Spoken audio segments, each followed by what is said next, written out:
बिस्मिल्लाहिर्रहमानिर्रहीम। अस्सलाम वालेकुम। आप देख रहे हैं हालात। मैं हूं सईद चौधरी। सुप्रीम कोर्ट में 8 जजों के तकर्रर के लिए बुलाया गया जुडिशल कमीशन का इजलास बड़ा हंगामा खेज रहा। सीनियर तरीन जज मिस्टर जस्टिस सैयद मंसूर अली शाह साहब ने आते ही चढ़ाई करने की कोशिश की। फिर आगे से क्या जवाब मिला, बाइकाट क्यों किया उन्होंने इजलास का, और किस मरले पे बाइकाट किया। लाहौर हाई कोर्ट से कोई जज सुप्रीम कोर्ट क्यों नहीं जा सका। जस्टिस मियां गुल हसन औरंगजेब को एक्टिंग जज क्यों लगाया गया है, अंदर क्या होता रहा, ये सारी खबर जो है हम आपके साथ शेयर करेंगे। और फिर सरफराज डोगर साहब जो हैं, सरदार सरफराज डोगर साहब, जो लाहौर हाई कोर्ट के जज थे और ट्रांसफर होके गए हैं जनाब इस्लामाबाद हाई कोर्ट में, तो उनका रास्ता चीफ जस्टिस बनने का जो रास्ता है वो मुकम्मल तौर पे क्लियर हो गया है। जो एतराज़ात किए जा रहे थे जनाब सीनियरिटी के हवाले से, उसका फैसला भी आ गया है। आगे क्या होगा, वकला तहरीक जो है, वो जो एहतजाज था वकला का, वकला के एक धड़े का, वो मुकम्मल तौर पर नाकाम हो गया है। ये नाकाम क्यों हुआ है, इस पर भी बात करते हैं। पहले जो जुडिशल कमीशन का इजलास था उस हवाले से बात कर लेते हैं। जनाब आते ही सबसे पहले वो कोरम पूरा था। कोरम के तमाम अरकान जो थे 13 के 13 वो मौजूद थे अंदर। तो आते ही जनाब सबसे पहले जस्टिस सैयद मंसूर अली शाह साहब और मुनीब अख्तर साहब साथ साथ बैठे हुए थे। तो मंसूर अली शाह साहब ने कहा जनाब मैंने खत लिखा था, तो मुनीब साहब ने भी लिखा था, हम 4 बंदों ने खत लिखा था कि जनाब ये इजलास ना किया जाए। ये मैं वहां होने वाली गुफ्तगू का खुलासा बयान कर रहा हूँ। जो एग्जैक्ट वर्ड्स हैं वो आगे पीछे हो सकते हैं। तो आगे से ये कहा गया था जनाब खत क्यों लिखा था। जनाब हमने ये खत लिखा था जनाब, 2 मामला हैं। एक तो ये है कि जनाब इस्लामाबाद हाई कोर्ट में जजों की सीनियरिटी का तयन किए बगैर जो दीगर हाई कोर्ट से 3 जज गए हैं, उसके बाद सीनियरिटी लिस्ट तब्दील कर दी थी ना चीफ जस्टिस आमिर फारूक साहब ने, तो वो जनाब जो अर्जदाश्त है 5 जजों की वो पेंडिंग पड़ी हुई है। तो उसका पहले फैसला हो जाए।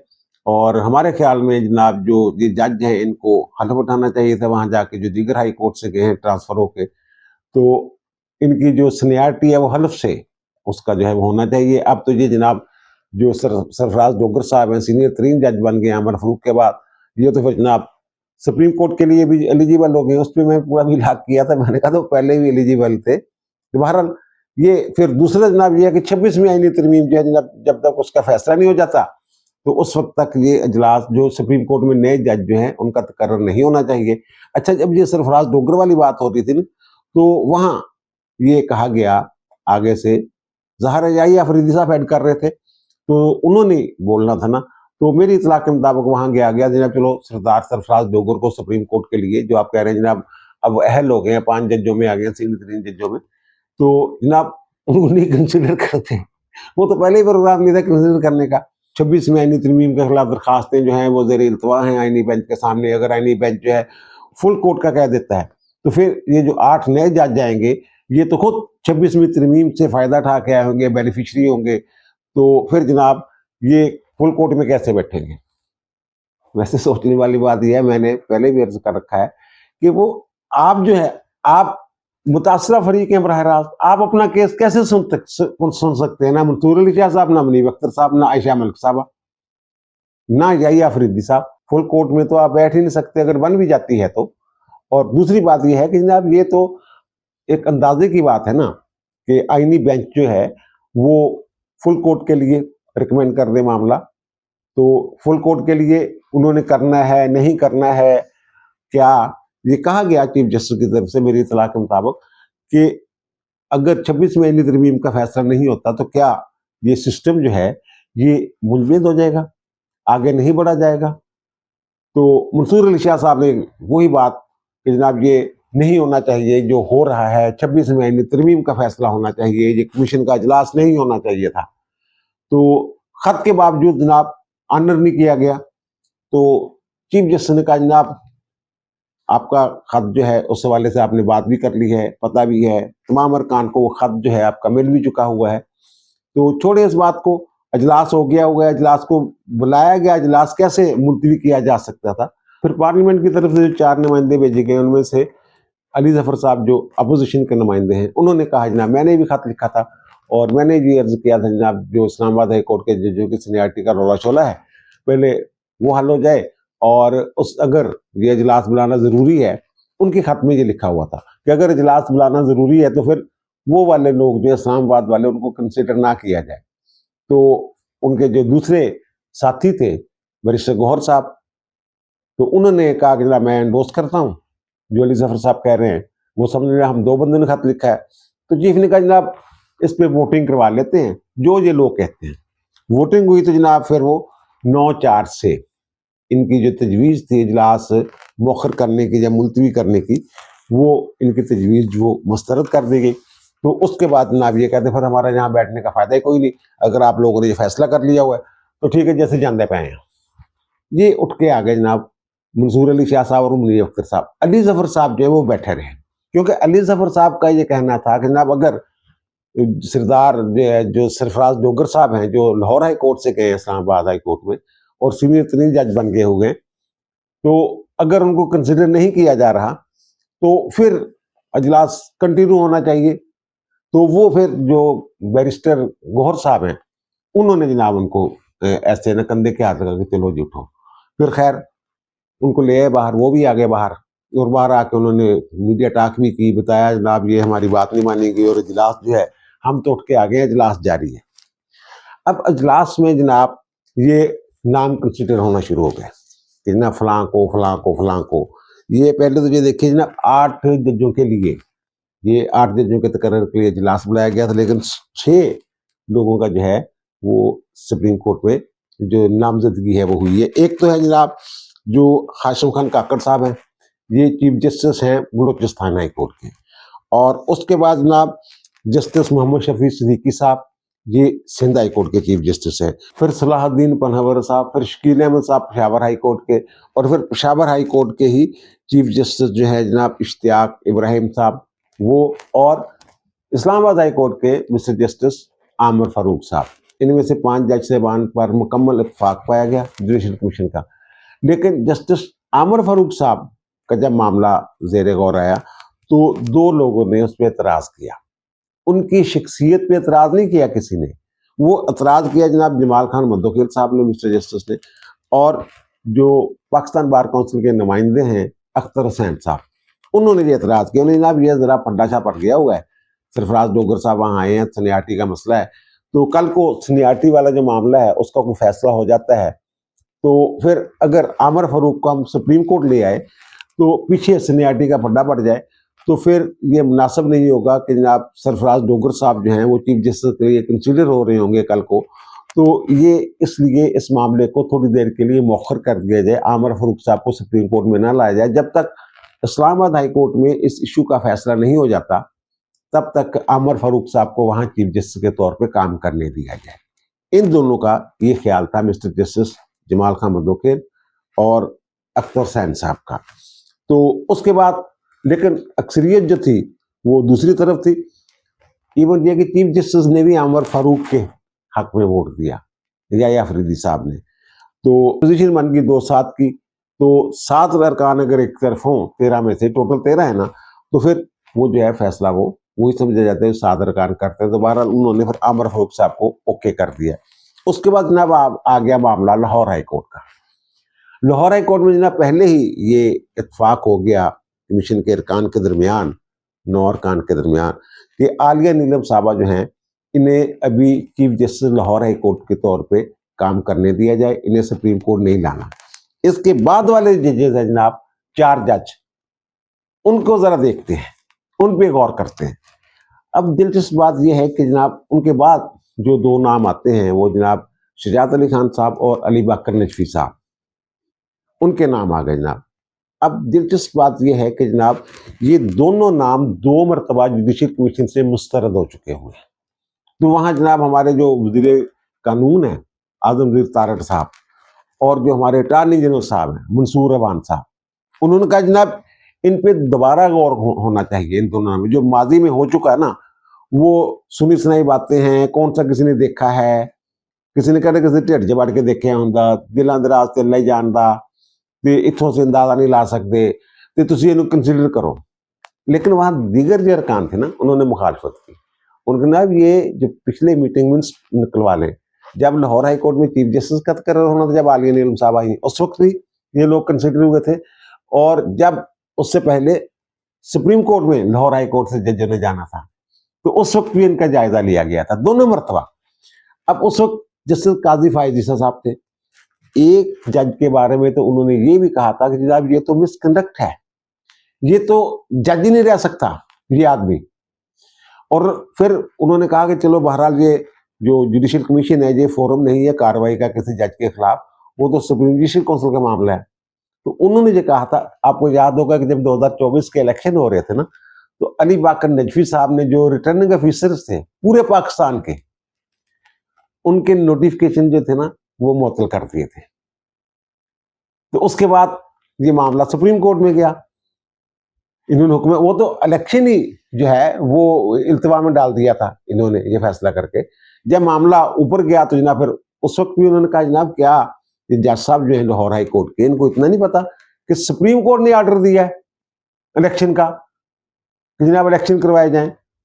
डेट जो है हाई कोर्ट के हुक्म पे उसका तयन हुआ है, इलेक्शन कमीशन ने और सदर मुमलकत ने मिलकर जो फैसला किया है जनाब फलां तारीख को इलेक्शन होंगे। तो ये जज साहब ने हुक्म इम्तनाई जारी करके ये और पूरा पाकिस्तान में जुडिक्शन इस्तेमाल कर ली अपनी, तो ये तो ठीक नहीं हुआ।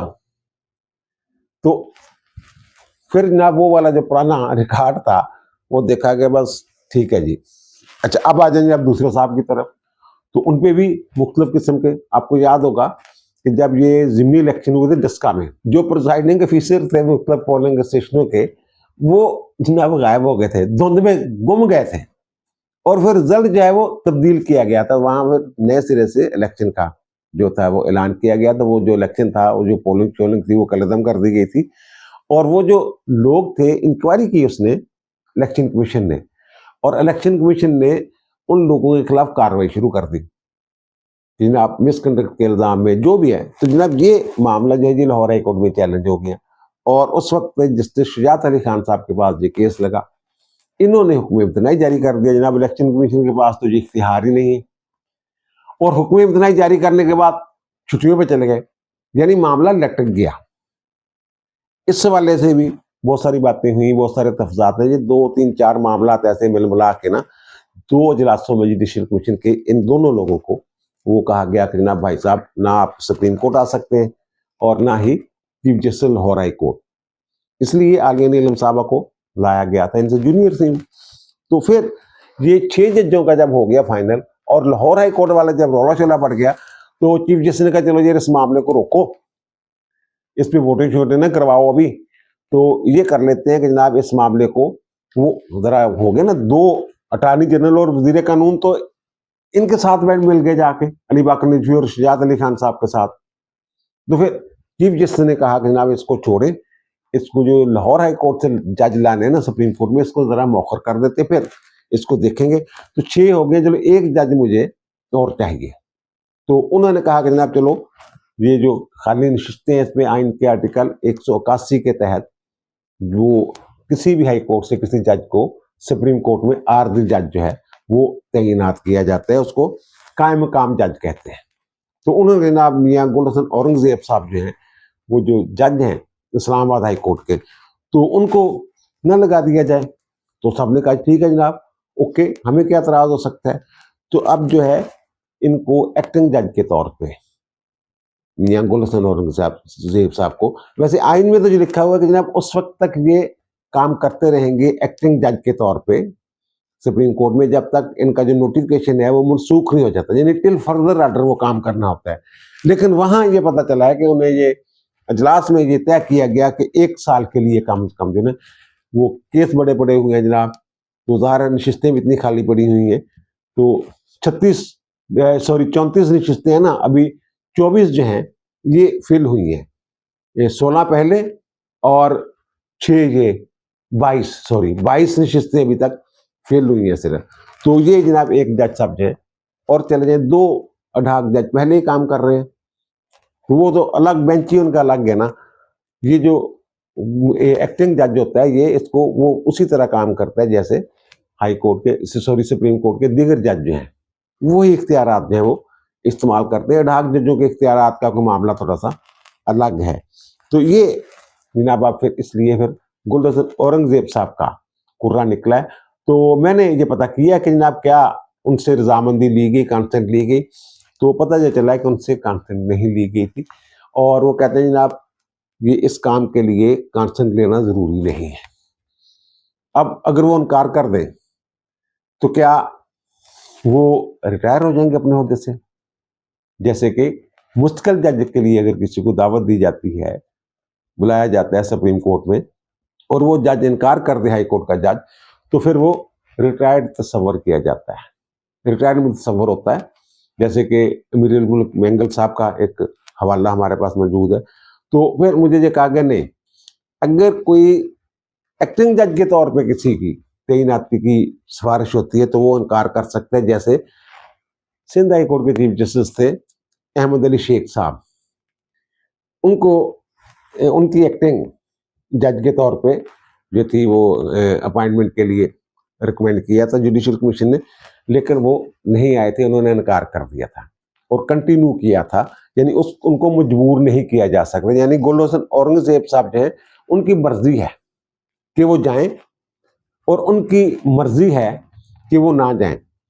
लेकिन मे भी इस बात का इम्कान मौजूद है कि बाज़ाब्ता तौर पे उनसे ना पूछा गया हो, जैसे वैसी कंसन दे गल नहीं हो जाती कि तेन लै जाइए ऊपर से चल जा जी जो कदे ठीक है जनाब जी, इस तरह की बात गैर रस्मी तौर पे जो मामला हुआ, इस तरह ये साहब जो है ये इनका जो है वहाँ हो गया है जनाब, नाम तकर्रर के लिए नामजदगी जो है वो हो गई। अब तो सदर ने नोटिफिकेशन ही करना है। तो अब दूसरी जो बात है कि जनाब जो सरफराज डोगर साहब हैं, सीनियर तरीन जज हैं इस वक्त, उनका जनाब जो रास्ता है ना वो कर दिया साफ। अब जो चीफ जस्टिस अमर फारूक साहब वो जा रहे हैं सुप्रीम कोर्ट, और जाते जाते जो अर्जदाश्त पेश की थी, रिप्रेजेंटेशन थी जनाब ये सीनियरिटी के तयन के हवाले से, बाद में बाबर अस्तार साहब भी उसमें शामिल हो गए थे। मोहसिन अख्तर साहब की क़यादत में 4 जजों ने खत लिखा था, तारक जहांगीरी साहब ने और सरदार एजाज साक साहब ने और रिफत समन इम्तियाज साहबा ने, और फिर बाबर अस्तार साहब ने अलग से एक खत लिखा था। इन्होंने भी यही बात की थी जो सुप्रीम कोर्ट के जजों ने की है कि जनाब ये जो है आप इनकी सीनियरिटी जो है पहले हल्फ लें, इनसे हल्फ उठवाएं, क्योंकि वहाँ जो हल्फ उठाया इन्होंने हाई कोर्ट के मुतलका हाई कोर्ट के जज के तौर पे, तो अब ये जनाब आगे हैं इस्लामाबाद हाई कोर्ट में, इसका तो इन्होंने हल्फ ही नहीं उठाया हुआ, ये हल्फ उठाएं, और जब हल्फ उठाते हैं अगर हल्फ नए सिरे से होता है तो फिर जनाब ये अपना इनकी सीनियरिटी जो है ये नए हल्फ की बुनियाद पे होगी। तो मैंने उस वक्त भी अर्ज किया था कि इनका जो तबादला हुआ है वो हुआ है आइन के आर्टिकल 200 की जो क्लास 1 है उसके तहत, और उसके तहत जो ट्रांसफर होती है वो मुस्तकिल ही ट्रांसफर होती है। अब अगर इन्हें वापस भी हाई कोर्ट में भेजना हो ना, लाहौर हाई कोर्ट में फर्ज करें वापस भेजना हो, तो फिर उसी तरह जैसे पहले उनकी रजामंदी ली गई थी कि जनाब आपको वहां भेज दें इस्लामाबाद हाई कोर्ट में, उनका जनाब ठीक है ओके, और फिर chief justice Lahore high court ने और chief justice Islamabad high court ने और फिर चीफ जस्टिस पाकिस्तान ने इसकी मंजूरी दी थी, रजामंदी जाहिर की थी। फिर वो अब अगर ये वापस जाते हैं तो वही प्रोसीजर जो है वो उसी तरह इख्तियार किया जाएगा, और ये जो सीनियरिटी लेके गए थे लाहौर हाई कोर्ट से वही सीनियरिटी लेके वापस आएंगे, उसी तरह उसी जगह पे वापस आएंगे। ये नहीं कि जनाब वहां जो है, अब उन्होंने ये जो अर्जदाश्त थी उसका फैसला जो है आमर फारूक साहब ने कर दिया, और इनकी जो अर्जदाश्त थी या रिप्रेजेंटेशन थी वो उन्होंने मुस्तरद कर दी है। उन्होंने वही बात की है, यही जो मैं अर्ज कर रहा हूँ कि जनाब ये कोई नई अपॉइंटमेंट नहीं है, ये तो सर ट्रांसफर है, और ट्रांसफर और अपॉइंटमेंट में फर्क होता है। और जब ट्रांसफर होती है तो नए सिरे से हलफ उठाने की जरूरत नहीं होती, और ट्रांसफर के मामले में जो उनकी इब्तदाई तौर पे जहां तैनाती होती है, अपॉइंटमेंट जहां होती है, तकर्रर होता है, तो वही तारीख जो है वो अपनी सीनियरिटी की तारीख लेके आते हैं, और इस तरह इनकी सीनियरिटी का वो कहते हैं ना मैंने तयन किया है कि जनाब सरफराज डोगर साहब जो हैं वो सीनियर तरीन जज बनते हैं। और फिर इसी तरह खादम हुसैन सुमरो साहब जो सिंध से हैं उनकी सीनियरिटी का जनाब जिक्र हुआ, और फिर जो बलूचिस्तान हाई कोर्ट से आए हैं मोहम्मद आसफ साहब जस्टिस साहब, कि जनाब इस सीनियरिटी का इसी असूल के तहत जो है ये तयन किया गया है। तो बहरहाल ये हो गया। अब होगा क्या, अब ये जाएंगे जनाब इसके खिलाफ जो इनकी दरख्वास्त जो है ये मुस्तरद हुई है, तब जाएंगे जी सुप्रीम कोर्ट में, और सुप्रीम कोर्ट में अगर चैलेंज करते हैं इसको तो फिर जनाब वहाँ जो है आईनी बेंच के सामने ये मामला जाएगा। ये ज़ाहिर है कानून और आइन की तशरीह का मामला है कि जनाब आर्टिकल 200 के तहत जो ट्रांसफ़र होती है उसको नई अपॉइंटमेंट के तौर पर लेना है या फिर वो पीछे से सीनियरिटी लेके आएंगे। तो ये मामला जो है आईनी बेंच देखेगा।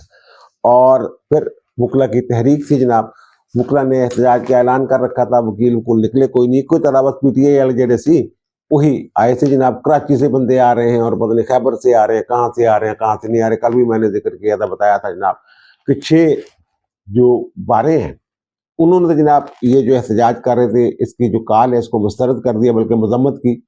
उसमें Pakistan bar council, supreme court bar association, Punjab bar council, Khyber Pakhtunkhwa bar council, Sindh high court bar association, Balochistan high court bar association. तो हामिद खान साहब ने वहाँ जनाब वो बंदे इकट्ठे करने की कोशिश की। तो मैंने कल भी ये बताया था, कल इतला आ गई थी कि जनाब वो जो शायरा दस्तूर है, इधर उधर सारे रास्ते बंद हैं, एक आधा रास्ता जो है वो खुला है सुप्रीम कोर्ट जाने के लिए, वो यहाँ के किसने परिंदे पर नहीं मारन देना। तो इदा ही होया, इन्होंने कोशिश की निकलने पड़ने की, बंदे भी एक घट सी। फिर जब इन्होंने देखा कि जनाब ये तो बात बन नहीं रही, तो जो Islamabad high court bar association के सदर है उन्होंने जब ऐलान फरमा दिया अद्धे विच ही हाले उधर फैसले हो रहे सी, इन्हें तो उत्थे जाना सी ना सुप्रीम कोर्ट के बाहर एहतजाज करन, तो उन्होंने ऐलान करता जनाब एहतजाज खत्म करने का ऐलान करते हैं। वो खसियानी बिल्ली खंबा नोची वाली गल होगी ना कि जनाब जा तो सकते नहीं सी जी, हम ऐलान खत्म करते हैं एहतजाज। तो जनाब अब जब 26वीं आईनी तरमीम का मुकदमा लगेगा ना, तो फिर उस दिन जनाब हम हर तारीख पे एहतजाज किया करेंगे, जाया करेंगे। ठीक है जनाब, जो हूं होया अगे भी हुई होना। और वैसे एक और खबर आई है, ये आई है जनाब जेल से, रियाला जेल से, वहाँ उनका वो केस लगा हुआ था इमरान खान साहब का। तो वहाँ जनाब खान साहब जो हैं वो कहते हैं जो रिपोर्टर कि पहली मरतबा इतने परेशान और किसी हद तक हवास बाख्ता नजर आए। एक तो वो सवाबी वाला जलसा जो नाकामी हुई है, खान साहब तक इतला पहुंच गई हुई है उसकी कि जो आपस में स्टेज पे लड़ते रहे। और दूसरी बात यह है कि खतों का जवाब नहीं आ रहा है, अब कहते हैं एक और खत लिखना है। और भाई ये खत नहीं, ये बयान है। खुला खत क्या होता है? खुला खत वो होता है जो सुप्रीम जेल की स्टैंप के साथ जाएगा, वो खत होगा। ये तो एक बयान है, पहले भी देते रहते हैं, अब एक और बयान दे देंगे जनाब। शेनकात लेके आ गए, वो शेनकात जो है शेनकात ना पता नहीं इन्होंने दी इन्होंने दिलचस्पी है, कभी जिक्र कर देने शेख मुजीबर रहमान का जिक्र कर देने, बागी कौन जाइया खान 2, फिर शेनकात ਉਹਦੇ ਸੀ शेनकात ਇਹਦੇ ਉਹਦੇ शेनकात वाले ने जो ਉੱਥੇ ਹੋਇਆ ਉਹ भी तो देखो ना, ਉੱਥੇ तो कौम ने की ਕੀਤਾ शेनकात वाले ਦੇ ਨਾਲ, और तुसी खान साहब भी शेनकात दी जा रहे हैं। अच्छा, वो बताने वाले जो बता रहे हैं वहाँ जो मौजूद थे, वो कहते हैं ना पहली मर्तबा देखा है कि खान साहब से बात नहीं हो रही थी, और जो वक्तन फक्तन है जो गुफ्तगू के दौरान जो है वो जो उनके वकला है ना उनको लुकमा देना पड़ रहा था, या फिर इनकी गुफ्तगू इस हद तक बेरबत थी कि उसे समझने के लिए ना अंदाजा कायम करना पड़ता था।